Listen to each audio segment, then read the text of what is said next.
I live in a small town. Almost nothing ever happens here. Sometimes, very rarely, some singers visit.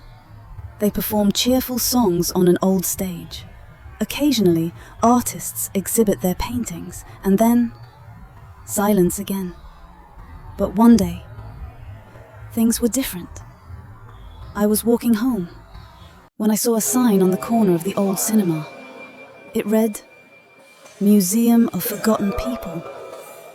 I stopped. The name was strange, almost haunting. There was a small plaque on the door, "Free entry."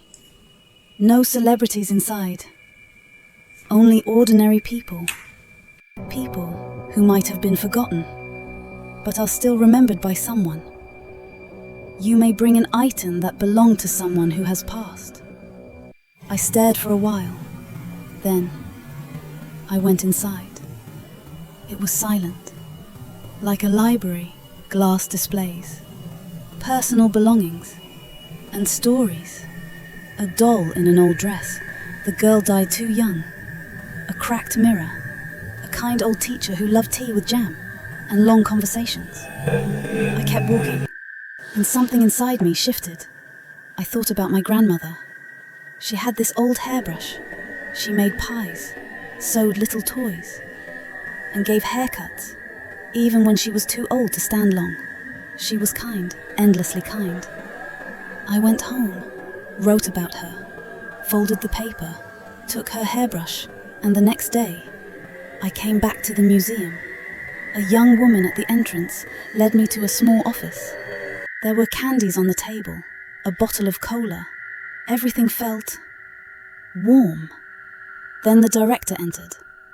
She looked like a porcelain doll, but her voice was coarse. She smiled and said, "Help yourself, dear." She read my story, looked at my grandmother's photo.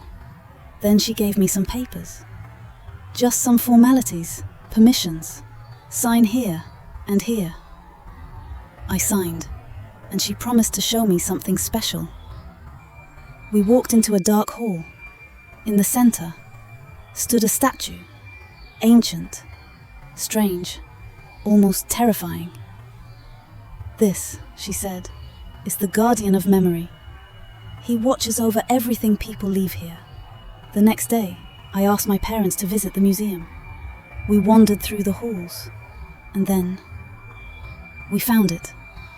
My grandmother's hairbrush, her photo, everything arranged so beautifully. My mom cried. My dad hugged me. He whispered, "She would have been proud of you." It was a warm, sunny day. People will know her. In return, you will be forgotten.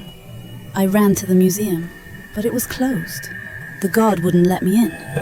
My parents kicked me out. The police didn't believe a word I said. I looked at the paper again. The paragraph was gone. I was declared abandoned, sent to a shelter. I lived like a shadow.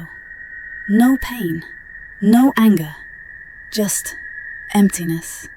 No one ever noticed me. Years passed. One day, I got a package.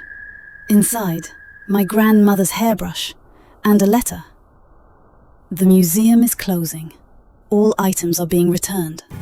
Your contract is null and void." I took a train home. My mom opened the door. She looked into my eyes and whispered, "Is that you, sweetheart?" We hugged. Then my dad came out. We cried together, just like we cried the day Grandma left. But this time, we were together again. And I existed again.